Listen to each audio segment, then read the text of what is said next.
Joining me now is Republican Senator Mike Braun of Indiana. He serves on the Budget and the Health, Education, Labor, and Pension Committee. Senator, thank you so much for joining us this morning. A lot of ground to cover. I want to start by playing for you something that Democratic Congresswoman Stephanie Murphy told me in an interview yesterday about where these relief bill talks stand. Take a listen. They've had over 2 months to act on this, and the fact that it is very likely that the unemployment benefits will lapse this weekend and leave millions of people without the resources that they need to take care of their family is just shameful on the part of the Senate. Sir, how do you explain that to Americans that you just heard my colleague Joe describe? There is a lot of people out there. There are a lot of people out there who are hurting. They desperately need some help. And they're not getting it. Not even with your own party seems to have any consensus on how to do it.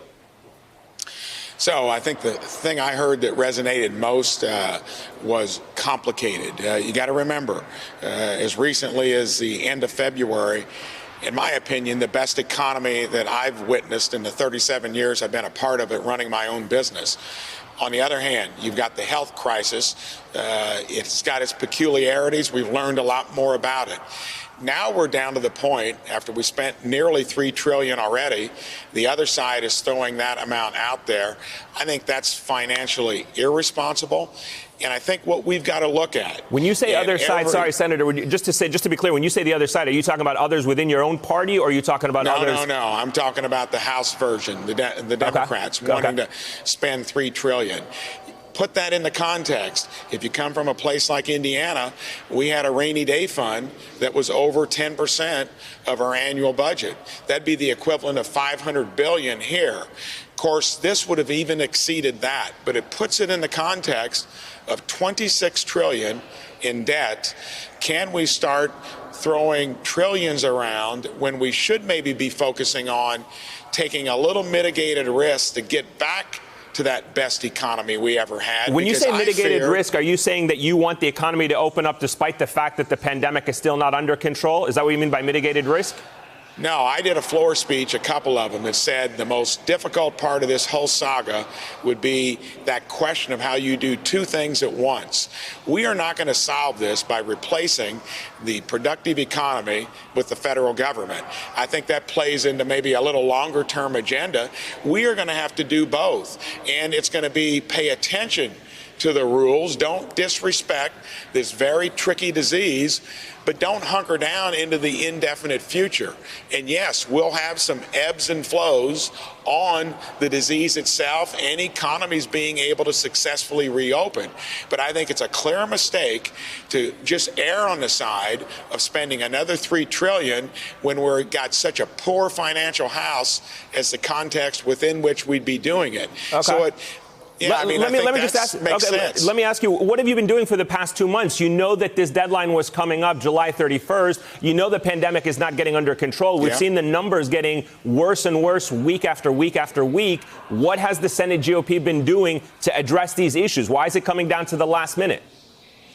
Well, I guess that brinksmanship, which we kind of do here in many cases, it's reminiscent of our budgets that I've been a part of now for a couple years. Why do we do that? I think the American public would expect more, but it also begs the question, what do you do? It's clearly not, I think, in the best interest to put another $3 trillion of debt on our balance sheet. I'm interested in helping those. I just got off a phone call with some folks in Indiana where they're really worried that the moratorium on rent and evictions, we got to be careful there. The people that are most affected, that had the least capability of getting through this in the first place, is where we should be looking.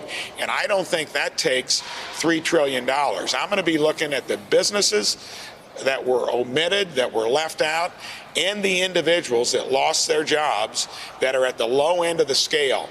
To me, that does not probably add up to $3 trillion. What I'm worried about would be all the others that have come hat in hand during this entire crisis, okay, wanting help, and we just can't do that. All right, let me run through some of these because I know you were at the Senate GOP meeting yesterday, and I want to give you a chance to address where it sounds like things are at. In short, there's no consensus on how much the bill should amount to, no consensus on how to address the president's payroll tax cut demand, no consensus on how to approach expanded unemployment benefits and additional direct payments, and no sense of how much money should be added to Paycheck Protection Program. Am I getting that right? Because all I hear you say is you don't want $3 trillion, but you have all these things that there's no consensus on. Where is any consensus if there is? You're just blocking the $3 trillion, but not offering any solutions on some of these other issues.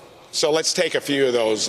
First of all, I don't think there's any chance among Republicans that you'd have an enhanced unemployment rate being where it is now.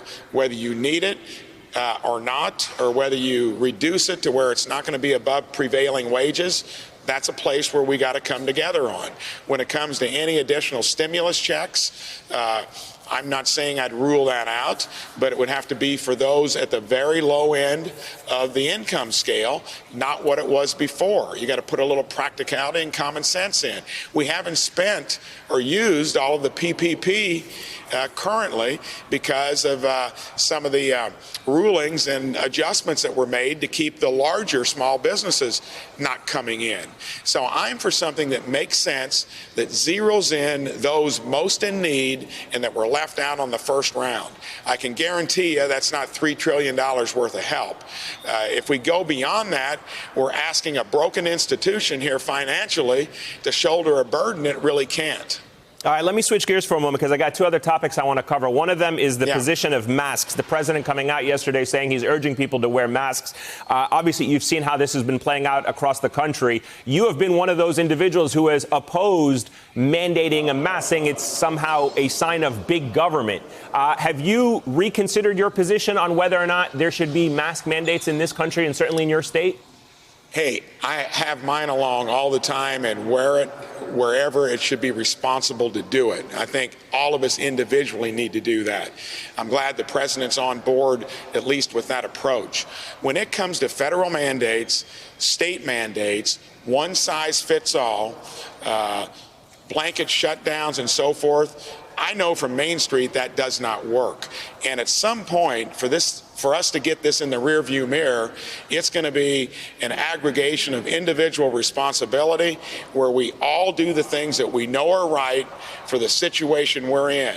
I do not think national mandates on hardly anything make sense because I see this place does not knock it out of the park on most things it puts an edict out on or tries to do. So I guess that would be more of a principle than anything else, and I still think it's the right thing to not have national mandates. Yeah, I mean, we also have laws on seatbelts that people have to wear and get fined if they don't wear those seatbelts. So, I mean, it is also a public health risk as well not to wear a seatbelt. Let me just, sir, because I know we're running out of time, I want to get your thoughts about one other thing. I have to ask you about what President Trump said yesterday when he was asked about Ghislaine Maxwell, the longtime friend of convicted sex offender Jeffrey Epstein, who prosecutors say helped groom underage girls for him. Take a listen to what he said.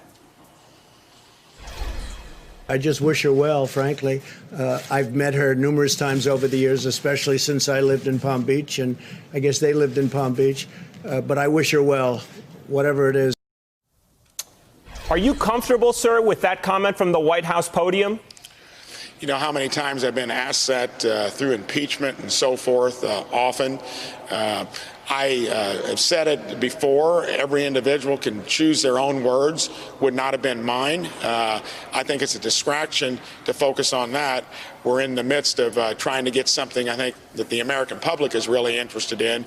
What do we do here? And we talked about it before, and that's to address the disease itself and make sure that we keep this economy in a place where it can recover to get back to where it was. Okay, fair enough. I respect it, but just let me ask you one more time. Is it appropriate for that kind of comment to come out against somebody who is accused of sex trafficking from the president, wishing them well, not even commenting on the family of a federal judge that was killed in their home in New Jersey? Would not have done it myself. Thank you for checking out our YouTube channel. why don't you subscribe? It's really easy. Just click on that button down there. And for more news from MSNBC, click on any of these videos here for the latest interviews and highlights. You can get more videos from MSNBC with our newsletters. Head over to msnbc.com/newsletters to sign up.